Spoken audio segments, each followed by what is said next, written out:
আসসালামু আলাইকুম। আশা করি সবাই ভালো আছেন, আমিও ভালো আছি। চলে আসলাম আজ আবার নতুন একটা ব্লগ ভিডিও নিয়ে। রান্না করছি দুপুরের রান্না। এদিকে আমি মাছ ভুনা করছি। সব মশলাগুলো দিয়ে সুন্দর করে কষিয়ে নিচ্ছি। প্রথমে তেলে মরিচ পেঁয়াজ দিয়ে তারপর একটু পানি দিয়েছি, তারপর গুঁড়ো মশলা আর বাটা মশলাটা দিয়ে সুন্দর করে মশলাটা কষিয়ে এবার মাছগুলো দিয়ে দিচ্ছি। মাছগুলো ভালো করে কষানো হয়ে গেলে একটু ঢাকা দিয়ে দেব।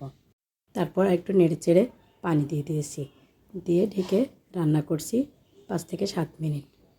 আমি গরুর মাংস রান্না করছি। মাংসটা আমি প্রেশার কুকারে 3-4টা বাসি দিয়ে নিয়েছি। এবার ঢাকনাটা খুলে সুন্দর করে জাল দিয়ে ঝোলটা কমিয়ে নিচ্ছি। মাংসটা হয়ে গেছে, এবার জালটা নিভিয়ে দিয়েছি। দেখুন মাংসের কালারটা কি সুন্দর হয়েছে। এদিকে মাছটাও প্রায় হয়ে এসেছে। মাছটা হয়ে গেলে আপনাদের সঙ্গে শেয়ার করবো একটা নতুন রান্না, কচুরলতি রান্না। হয়ে গেছে, চালটা অফ করে দিয়েছি। এবার আপনাদের দেখাবো আমি কিভাবে কচুরলতি রান্না করি। একটা কড়াইয়ে তেল দিয়ে তেলটা গরম করে নিয়ে দিয়ে দিচ্ছি মরিচ আর পেঁয়াজ। মরিচ পেঁয়াজটা একটু বাদামি রং হয়ে আসলে সব মশলাগুলো দিয়ে দেব।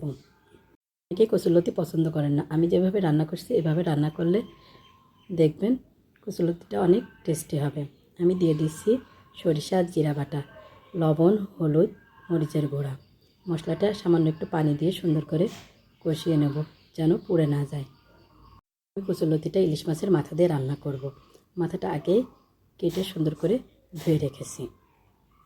মশলাগুলোর ভিতর মাছের মাথা দুটো দিয়ে দিয়েছি, দিয়ে এবার সুন্দর করে কষিয়ে নেব। কষানোটা হয়ে গেলে আমি আগে থেকে ভাপ দিয়ে লবণ হলুদ দিয়ে ভাপ দিয়ে রেখেছিলাম কচুরলতিটা। কচুরলতিটা এভাবে ভাপিয়ে রান্না করলে কালো হয় না।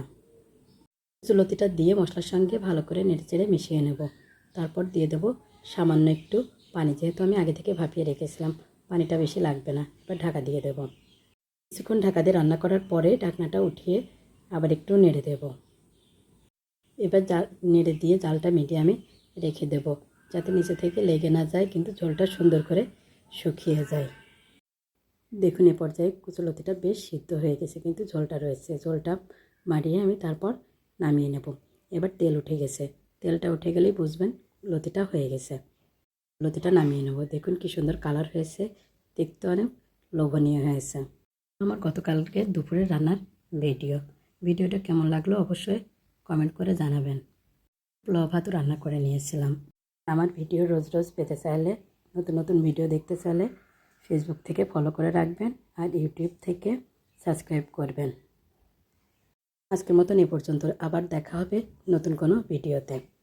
আল্লাহ হাফেজ।